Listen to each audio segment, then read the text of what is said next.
You need to be prepared for that. If I know I'm going in to work and I've got crazy 5 days in a row, shift after shift, I'm going to mentally prepare myself for that. It's not the same as if you go in and you know you've only got, it's a couple of days and then I'm off for a few weeks. You know, that's fine. So why are we not preparing ourselves for this eventuality? I don't quite know. I also think that we could have done more tactically today to try and change that game. For me, we were crying out for changes at half time. They were a bit slow in coming. Did the changes that we did make give us an opportunity to win the game? I don't think so, because even when they went a man down to 10 men, we didn't create. It's not that we flooded their box with 5, 6, 7 players and creating chance after chance. I said 5 minutes before the end of the match, we'll get another big chance. We didn't, because we weren't applying any pressure. I couldn't see it coming. No, I just couldn't see it coming. We weren't even We could have played for another hour on that pitch and we probably wouldn't have created a chance. There was not enough creativity, not enough goal. When we do get the ball, there's not enough movement as well. No. I feel like Marco Silva just did a number on Ange Postecoglou and he couldn't figure a way around it. You know, they sat in so compact and they were tearing us apart down that right-hand side. What does it take? Pedro Porro, right? He had a stinker on Thursday night. He had a stinker again today. What does it take for Jed Spence to come and have a go? Like every time Spence has come on, he's looked like a really good man. One of our best players in pre-season as well. Yeah, I would have brought Spence on early in the second half, man, because it's just too easy to bypass Porro. It's just way too easy. How many opportunities did they get from just skipping past Pedro Porro? Yeah, time and time again it was happening. And it's true. Ange has got to realise, like, you can't play the same players every single game. Well, he realised it because he put Kulu on the bench, but he didn't put enough of them. We didn't have enough legs in that. Ben Davies stood up to the challenge today. I thought Ben Davies probably our best player again today. How many times are we going to talk about Ben Davies being our best player? And where is everyone else? Yeah. I thought everyone was poor. Timo was probably our most creative outlet, and he went off. Maddison was pretty much nowhere to be seen today. Pape Sarr, I thought, put in a shift. Udogie was okay in spits and spurts, but Porro down that right-hand side I thought was tragic today. Brennan Johnson, apart from him being found at the back post, I thought he was pretty anonymous. Quiet, yeah. Sonny, unfortunately, didn't have his best game. I don't think it was the right game for him to be as a striker. I thought maybe Kulu probably should have started in the 9 slot with Sonny starting out on the left-hand side, but... So in that case, do you think Ange got this one wrong then? Do you think this one's on him more than the players? I think it's a whole heap of problems. I think the players have got to be standing up to the challenge better, because when you're getting the ball, you've got to see some movement. You've got to see some ingenuity. You've got to see something. I saw nothing out there today. Yeah. And the manager has also got to take the flak because he got completely out-tacticked by the opposite bench. Yeah. And this thing keeps happening every other week. I will say, I feel like this one is more on Ange than the players, because I think Ange had this Thursday-Sunday thing to deal with, and I think he's gotten it slightly wrong, because we've come out with a draw and a draw, which doesn't really help us in either competition. So can he learn from it? Can he learn for the next time? Will we see maybe a more changed squad in Thursday before a big game on Sunday? I don't quite know. But overall, very, very frustrating early afternoon here in North London. The reality is, before the game, Dom Solanke pulls out, and he was a massive miss for us today. Huge miss. Massive. That focal point, that guy that can hold up the ball, the aggressive, the leader of the press. I mean, we missed him massively today, didn't we? We did. We missed him immensely. What he brings to that team in terms of work rate, in terms of holding the ball up, it's phenomenal. And a lot of it goes so unacknowledged, really, half the things he does for the team. So I'm hoping this is just one of those kind of quick viruses, and he's back for Thursday, because we need him against Bournemouth. We really do. And, you know, with all his experience down there, we really need him down there, big time, because we need a result. And we talk about like the injuries Spurs have at the moment, and we do have a lot of them, right? We've got Mickey van der Ven, Cuti Romero, Vicario, Solanke. You know, Gray went off injured today. There's a lot of players out injured. But I'm sorry, with the players that we had on the pitch today, it was more than good enough to win. More than good enough to show way a lot better performance level than we showed today. You're talking about Porro, Udogi, Spain and Italy internationals, Ben Davies is Welsh's captain, Radu Dragusin at the heart of Romania's defence, who played an unbelievable game at the Etihad, Bissouma, Mali's captain, Pape Sarr, unbelievable player, James Maddison, we all know about him, Brennan Johnson, Son Heung-min, Timo Werner. That 11 is more than good enough to beat Fulham at home. I'm sorry. As much as, you know, Fulham are a tough outfit, I'm not discrediting Fulham for the job that they do and the team and the way that they played today. Well, if anything, they should have won. They should have won. They should have won. And they should be coming away from this game disappointed that they didn't win because they were the better team. I think they will be.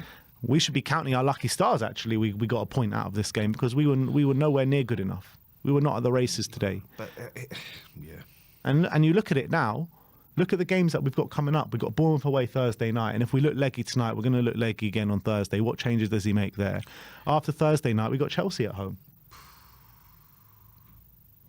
What do you do then? What does Ange do for Bournemouth? What do you do? I don't know. I play Spence. Spence has got to play first and foremost, in my opinion. Decky will start. Some fresh legs. Hopefully Dom will be back. Dom will be rested. Just freshen it up a little bit. Give some players a rest that have been tiring themselves out. I can see that. I would even, you know, this might sound left field, I might sound like a madman, but honestly, we got some of these young players there. We had Lancashire on there. Why not just stick him in there at half time where it's 0-0, we're not looking like scoring. Put on a goal threat. Put someone on that is gonna have an impact, who will run around, who will, you know, chase everything down. You know, we saw against Galatasaray what he's capable of. He knows where the goal is. So why not stick him in there? I don't understand. I don't really understand it, but we'll see. We'll see how we get on South Coast on Thursday. We need 3 points down there. And again, a point is not going to help us. Bournemouth are a great side. And it's going to be a very, very tough night. It's just really frustrating, isn't it? Because you're looking at a team that's supposed to be kicking on from last season. And I think for the most part, the performances have probably been better than last season, but with these performances creeping in, and it's not the first time we've seen this kind of performance from Spurs this season. We saw it against Ipswich, we saw it against Crystal Palace, we saw it in the first half against Galatasaray. You know, we're seeing it creep in a bit too often now, and look, we got to pick it up very soon because we got games coming thick and fast, and if we go on a big losing run now, I dread to think what's going to happen. Yeah. You know. Yeah. Yep, no, I fully agree. But there you have it, guys. Spurs have drawn by 1 goal apiece to Fulham at the Tottenham Hotspur Stadium today in a shambolic display, shambolic performance, in my opinion. We deserved to lose the game. And we got a goal from the run of play. And we didn't even mention, you know, they go down to 10 men, right? They're going down to 10 men with what we had 10 minutes left to play, 10. Just a bit over 10 minutes maybe. More. Yeah, a bit more. And we did nothing. We did nothing after they go. We had a man advantage and we didn't even create a chance. Couldn't even take a shot. And this is where something needs to be tweaked, right? There's something not right in the system. If you can't create chances against 10 men with all your best players on the pitch with 10 minutes to go, then something's not working. That's all I got to say. Match stats: 51% possession to Spurs, 49 to Fulham. XG: Fulham got a 1.38 XG and we got a 0.65. It doesn't surprise me, Ben. You think you cast yourselves back to all the chances they had. Iwobi hitting the bar. They should have been clear. They could have scored on another day. You know what? They could have beaten us 4-4. And you know what you say about, you know, Ange and all this, you know, you blame it more on him, but yeah. Ange ain't telling them to keep passing it back and safe and not make any runs. I tell you that. No, he's not. But these players look gassed to me. They look like they don't have anything left in that tank, Ben. So for me, the tiredness of the players is how Ange is managing them. But why? Why out. don't these players have energy in the tank? Why? It's a good question. Like, we've just had an international break. International break. Pedro Porro played 1 game in that international break. Destiny Udogie came on as a sub twice.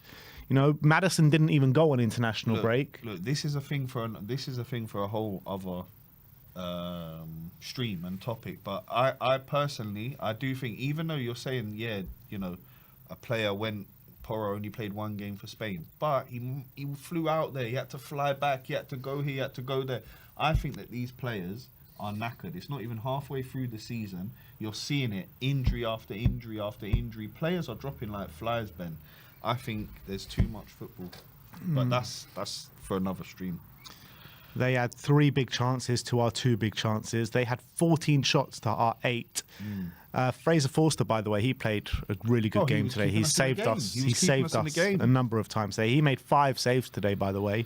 And Leno was forced into 2 saves. 11 corners to Fulham, 7 corners to Spurs. And yeah, it's just 3 shots on target for Spurs, 6 shots on target for Fulham. So, I mean, those stats back up the eye test because they deserve the win today. Fulham. Spurs were not good enough, and it's hard not to be overly negative after. It's not even just this performance in isolation, it's just the current theme of what we're having to watch at the moment as Tottenham Hotspur fans. Like, it's just madness how you can go up to the Etihad and win 4-0 and then churn out something like that. It doesn't quite equate, but it didn't quite equate when we were at the Etihad and you could see us winning. It didn't make sense with what we saw against Ipswich the week before. Like, something just doesn't quite add up with this club. And I think it's like Jekyll and Hyde. That's who we are at the moment. Yeah. You never know who's going to turn up, which Tottenham. Yeah, and we got to sort out. We got to sort out fast if we want to be in this top 4 race come the end of the season. We need to sort it out fast. I don't think we're in it, to be honest. No, neither do I, to be honest. Neither do I. But how are you going to realistically go and win a cup as well if these performances are just around the corner? But on our day, we can beat anyone. Well, this is why I think we've actually got a chance in the cup. But our day has to come. We've got to get lucky for our day to come in each and every cup tie. But if you look at that League Cup, we've got what? Quarterfinals? Yeah, Man U in the quarterfinals. So you just need to turn up the way we did against City in 2 games and you're in a final. And then you just need to turn up for that 1 game. Easier said than done, my friend. Oh, don't I know it. But anyway, we're going to move on to the post-match fan show where it is your chance to have your say. Big up to Amir for having to endure that and sit through that with me today. But hopefully it'll be better next time I'm in here. Yeah, let's hope so. And I think next time is Chelsea. Uh-oh. So, thank you everyone for joining us today. We'll see you all in the fan show. Like, subscribe and comment. And as always, come on you Spurs.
This game felt a little bit similar. It felt like the front 3 were just really lacking today in possession, but also out of possession. And I don't know. Yeah, a pretty pathetic performance really from Spurs, and lucky to get a point. And it's bad, like Dave said, Artist, to you when you're probably giving the most praise to guys like Ben Davies and Fraser Forster and Radu Dragic, the guys who you would think would be the weak link. Well, look, the thing is, if they're getting booed, it explains why there's no atmosphere, right? They're literally at the point where they're waiting for the players to really sort of give them something to get behind. That's the point we're at. And look, it's at that point where they could very quickly lose them. You know what I mean? So it's now up to... And the thing is, we've seen reactions from the Spurs players a few, the next game, come out, 4-0, bam, stuff like that. It's not good enough. Follow it up. Follow up with a 2-0 the following week. Follow up with a 2-1 the following week after that. Follow it up. Only when the pressure's on, then they go, all right, we may respond. Where's that urgency coming into this game? You had a massive chance to break inside the top 4 today. Really change the narrative around Tottenham Hotspur. And all of a sudden, we're sitting here in 7th. They're the fine margins in football right now. You look at the Premier League table, bar Arsenal and Chelsea, everybody else is inconsistent, just as inconsistent as we are. Absolutely everybody else. You look at the column, the amount of reds and greys for everybody else, bar Chelsea and Arsenal. And this is where we really need to, bar Chelsea and Liverpool. And this is where now we need to sort of come to the party, start showing a little bit of consistency, because Arsenal are going to get it together. They'll start showing consistency. Other clubs are going to start getting it together. They're going to start showing consistency. Aston Villa down in 13th. You've got Newcastle down in 11th, Man United down in 9th. So it shows how hard the Premier League is. But at some point, if other teams are floundering, this is the season where you make your own destiny then. Start putting consistent run together and go and have a fucking season. Enjoy it, Yeah. The atmosphere at the stadium was awful. Fulham fans were singing, "Is this the Emirates?" says PH Family. Skunkworks saying Fulham definitely deserved a point. Shikari Shock saying Spence should definitely get more chances. Wemberley saying, as the season goes on, we should start focusing in a way that harks back to the 70s and the 80s when league games were not the priority. Clubs prioritized cup matches, especially in the later stages. It's what's difficult is I don't even know if you have much of a choice right now, Wembley. We just have so many games upcoming right now, and they're pretty much all Premier League games, except for a really important game against Man United. They're pretty much all Premier League games. I think there's one there against Rangers, but the majority of them are Premier League. So it's just, I don't know if we have much of a choice right now. We're just kind of prioritize cup matches, especially in the later stages. It's going to be very difficult. What's difficult really appreciate. I don't even know if you have much